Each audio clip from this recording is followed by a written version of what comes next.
Hai guys, kali ini aku mau nge-share dampak negatif menggunakan krim racikan dokter, krim apel, ataupun yang biasa kita sebut dengan krim yang belum terdaftar di Badan POM. Nah, aku mau tanya nih, siapa sih yang gak ingin punya kulit putih, halus, dan glowing? Siapa sih? Pastinya setiap orang mendambakannya kan? Banyak pula orang-orang yang berani membayar mahal hanya untuk mendapatkan kulit yang putih dan glowing. Bahkan banyak pula dari mereka yang hanya asal menggunakan skincare tanpa memikirkan efek samping atau efek buruk yang bakal terjadi nanti-nantinya. Kan sedih banget ya, sudah bayar mahal-mahal, malah efek buruk ya kan, sedih banget. Kadang kita merhatiin gak sih pakai krim perawatan tapi setelah dipakai dalam waktu lama malah menimbulkan keluhan baru kayak mudah merah, jerawat bandel, kulit tipis sih, serem banget ya kan, serem banget deh. Nah, jadi tuh akhir-akhir ini aku mengamati kayak beberapa penjualan produk-produk atau skincare bebas loh, kayak di beberapa apotek bahkan menjual krim yang diaku sebagai racikan dokter.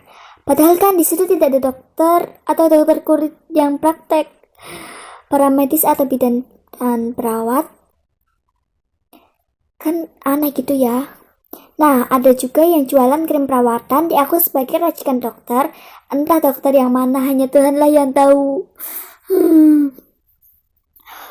For your information nih guys, krim racikan yang benar diberikan oleh dokter kepada pasien setelah dokter memeriksa kondisi dan keadaan pasien.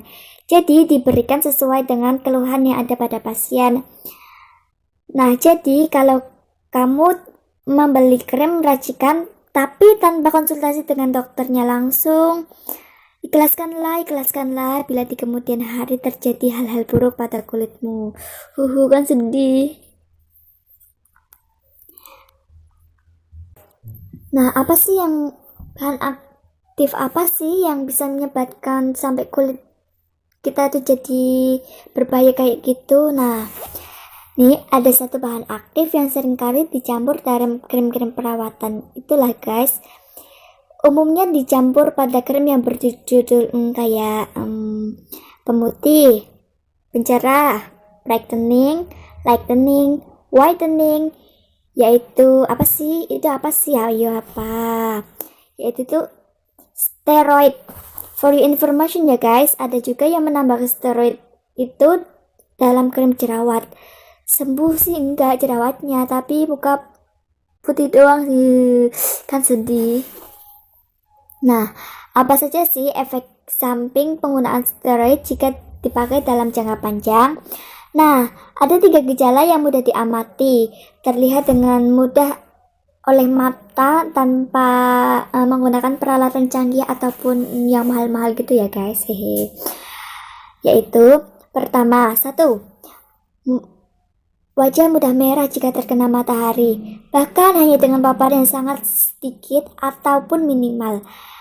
Kena matahari sedikit, wajah langsung merah merona kayak kepiting rebus. Kan sedih.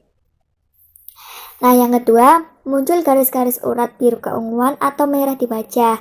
Paling kelihatan biasanya di area pipi atau sekitar hidung loh. Nah, cobalah amati di pipi dan hidung kita apakah ada. Jika ada, maka hentikanlah.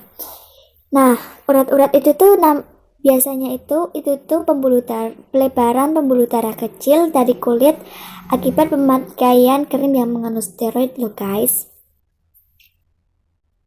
Nah, yang ketiga yaitu muncul bulu halus atau rambut halus di wajah, atau makin banyak sih rambutnya atau makin panjang. Bulu halus di atas bibir yang tadinya cuma samar, lama-kelamaan makin jelas kayak kumisnya Pak Raden. Pipi yang tadinya nggak kelihatan bulu atau rambut jadi muncul banyak guys, kayak yang suka makan pisang itu loh. Nah, itulah tanda-tanda jika kamu menggunakan krim yang mengandung steroid. Nah, Coba cek wajah kalian masing-masing ya guys, apakah 3 gejala itu muncul apa tidak. Bila ada salah satu, salah dua, ataupun salah tiganya, segera hentikan krim perawatan kamu sebelum muka kamu makin rusakan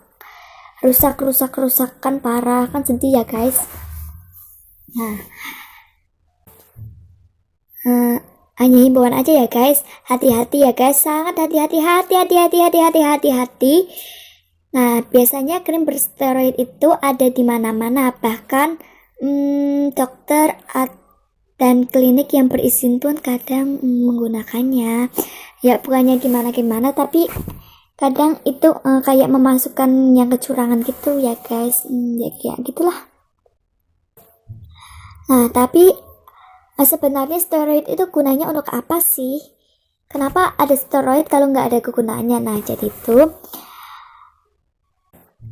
steroid digunakan untuk mengatasi penyakit kulit seperti dermatitis, pneumolalis, dermatitis atopik, dermatitis kontak, alergi atau iritasi, dan lain-lain.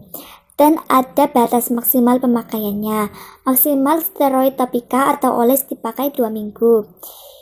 Ingat banget, dulu pas masih residen, kalau ngeresep steroid kok sampai lebih dari 2 minggu, bakal dicincang tempat sama supervisor.